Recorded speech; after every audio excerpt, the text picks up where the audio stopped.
कुछ इसे स्वर्ग की प्राप्ति का रास्ता बताते हैं तो कुछ मोक्ष प्राप्ति का। लेकिन यह सच है कि अमरनाथ, अमरेश्वर आदि के नामों से विख्यात भगवान शिव के स्वयंभू शिवलिंगम के दर्शन जो हिम से प्रत्येक पूर्णमासी को अपने पूर्ण आकार में होता है, अपने आप में दिल को सुकून देने वाले होते हैं। क्योंकि इतनी लंबी यात्रा करने और अनेक बाधाओं को पार करके अमरनाथ गुफा तक पहुंचना कोई आसान कार्य नहीं है। इसलिए प्रत्येक यात्री जो गुफा के भीतर हिमलिंगम के दर्शन करता है वो अपने आप को धन्य पाता है और बहुत ही भाग्यशाली समझता है। क्योंकि कई तो खड़ी चढ़ाइयों को देख के ही वापस मुड़ जाते हैं आधे रास्ते से। बंधुओं, आपसे निवेदन है कि इस वीडियो को आप आखिरी तक ज़रूर देखिए। इसको आप बीच में बिल्कुल भी नहीं छोड़िएगा।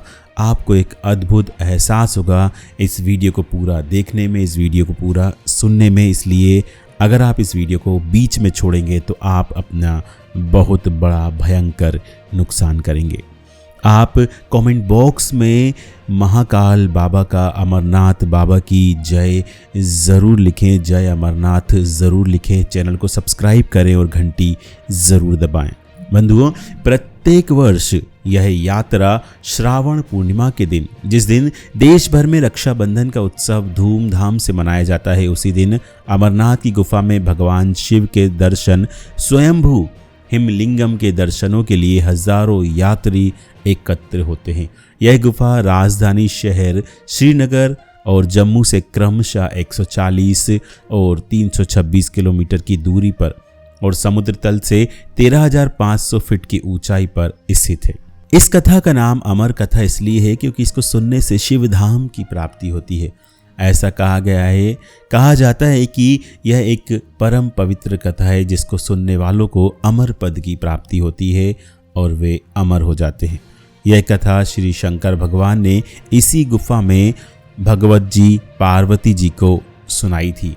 इसी कथा को सुनकर ही शुकदेव भी अमर हो गए थे। जब भगवान शंकर भगवती पार्वती को यह कथा सुना रहे थे तो वहाँ एक तोते का बच्चा भी इस परम पवित्र कथा को सुन रहा था और इसे सुनकर फिर उस तोते के बच्चे ने श्री शुकदेव स्वरूप को पाया था। शुक को वैसे भी संस्कृत में तोता को कहते हैं और इसी कारण से बाद में फिर मुनि शुकदेव के नाम से संसार में प्रसिद्ध हुए थे। जैसा कहा जाता है कि शुकदेव जब नैमिषारण्य गए थे तो वहाँ ऋषि मुनियों ने उनका वहाँ पर बड़ा आदर सत्कार किया और उनसे अमर कथा सुनाने का आग्रह किया। और फिर क्या था, अभिमानी शुक ने अपनी तारीफ में पढ़े गए कसीदों से खुश होकर अमर कथा सुनानी आरंभ कर दी थी।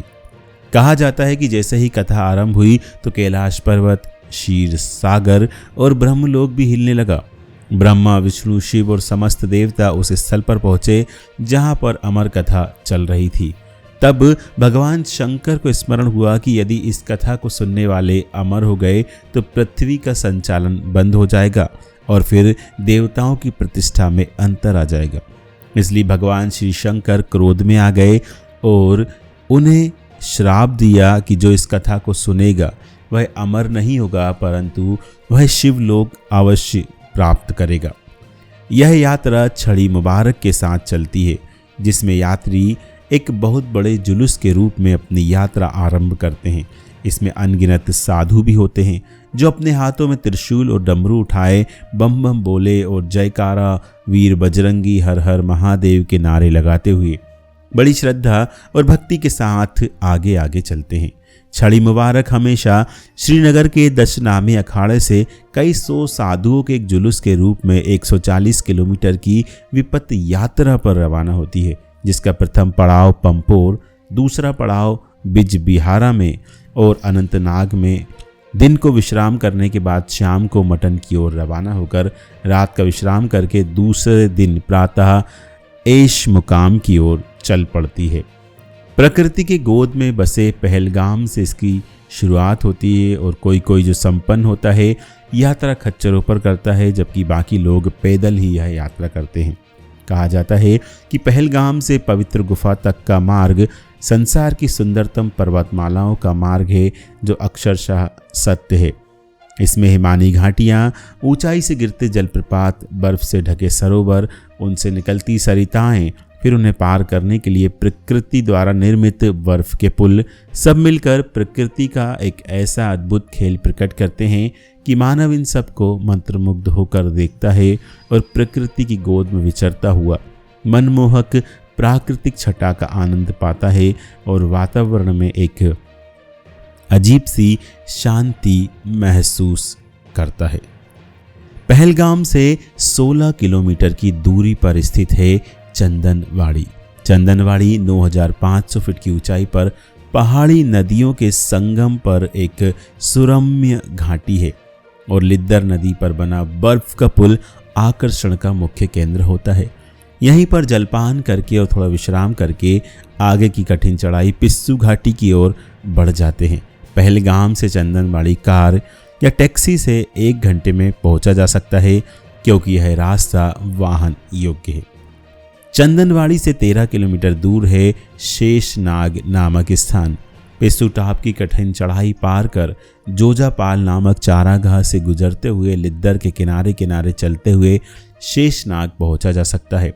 यहाँ पर झील का सौंदर्य अद्भुत है। शेषनाग झील 12,200 फीट की ऊंचाई पर हिम शिखरों के बीच घिरी यह हिम से आच्छादित झील लिद्दर नदी का उद्गम स्थल है। फिर यात्रा का दूसरा और दुर्गम चरण आरंभ होता है। 13 किलोमीटर दूर पंजतरणी की ओर फिर से शुरू होती है एक और कठिन चढ़ाई महागुनस शिखर की ओर, जो 14,800 फुट की ऊंचाई पर स्थित है। इस शिखर पर ऑक्सीजन की कमी है क्योंकि अमरनाथ यात्रा के दौरान यही शिखर सबसे ऊंचा है। ऑक्सीजन की कमी के कारण सांस फूलती है। हालांकि स्थान स्थान पर चिकित्सा संबंधी सहायता भी उपलब्ध रहती है। शिखर पर चढ़ने के उपरांत पोष पत्थरी को पार करके 12,500 फीट की ऊंचाई पर भैरव पर्वत के दामन में है 5 नदियाँ अर्थात पंजतरणी। यहाँ पर रात्रि को विश्राम करते हैं और यहाँ से बढ़ते हैं गुफा की ओर, जो कि पंजतरणी से मात्र 6 किलोमीटर की दूरी पर स्थित है।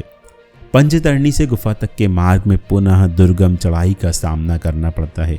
लोग सांस लेते विश्राम करते प्रभु भोलेनाथ के दर्शनों की अभिलाषा किए पवित्र गुफा की ओर बढ़ते हैं।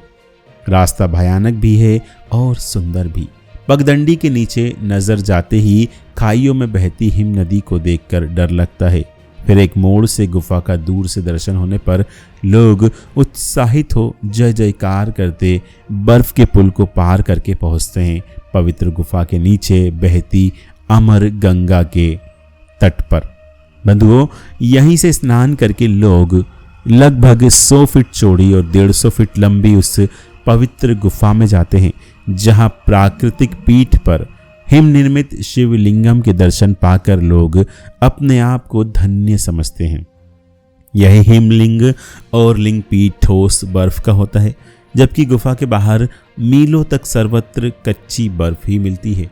गुफा में जहां तहां पानी की बूंदें टपकती रहती हैं, लेकिन शिवलिंग एक विशेष स्थान पर बनता है और यह लिंग चंद्र की कलाओं के साथ घड़ता बढ़ता है। पूर्णिमा को पूर्ण और अमावस को विलीन हो जाता है। गुफा में पार्वती और गणेश जी के प्रतीक लिंग भी देखने को मिलते हैं और फिर दर्शनों की आस को पूरी करके लोग वापसी की राह पकड़ लेते हैं।